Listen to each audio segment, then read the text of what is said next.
দর্শক আপনাদেরকে এই মুহূর্তে সরাসরি দেখানোর চেষ্টা করছি বাকলিয়ার 19 নং ওয়ার্ড পুলিশ বিট এলাকা থেকে নীলমহলের গলি এবং যে মসজিদ সদরের গলির লাশ মাথা দিয়ে যে পুলিশ বিট আছে এবং যে এখানে যে একটি যেটাকে বলে একটি ব্রিজ আছে, ব্রিজের পাশেই একটি রুমের মধ্যে একটি এক তরুণের লাশ উদ্ধার করেছে এলাকাবাসী এবং যে তথ্য আমরা জানতে পেরেছি সে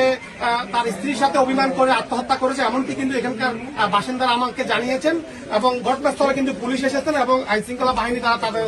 তদন্ত মোতাবেক কাজ চলছেন এবং আশেপাশে যারা আমাদেরকে জানিয়েছেন তার বয়স আনুমানিক 21 থেকে 22, তার একটি কন্যা সন্তান আছে। তার আসলে তারা স্বামী এবং স্ত্রী মিলে একটি সুখের সংসার ছিল, কোনো এক কারণে তাদের সংসারে অশান্তির ভিত লেগে তার আজকে তার জীবনের এই পরিণতি এমনটি কিন্তু আমাদেরকে জানিয়েছেন যারা এখানকার বাসিন্দারা, তারা আমাদেরকে সেটি জানিয়েছেন। তবে একটি জীবন অকালে ঝরে যাওয়া, একটি প্রাণ ঝরে যাওয়া, একটি সন্তানের বাবার জীবন এভাবে ফাঁসির কাষ্টে ঝুলে যাওয়া এবং স্বইচ্ছায় মৃত্যুবরণ করা, এটি আসলে অনেকটা অনাকাঙ্ক্ষিত এবং এলাকাবাসীর চোখে অশ্রুজ্জ্বল দেখছি। অনেকে আবেগ আপ্লুত হয়ে পড়েছেন, অনেকেই আসলে কান্নার চলে আমাদেরকে যেটি জানিয়েছেন যে এত অল্প বয়সে তার চলে যাওয়ার কথা না। আপনি একটু আমাদের সাথে আসেন, আমরা একটু ঘটনার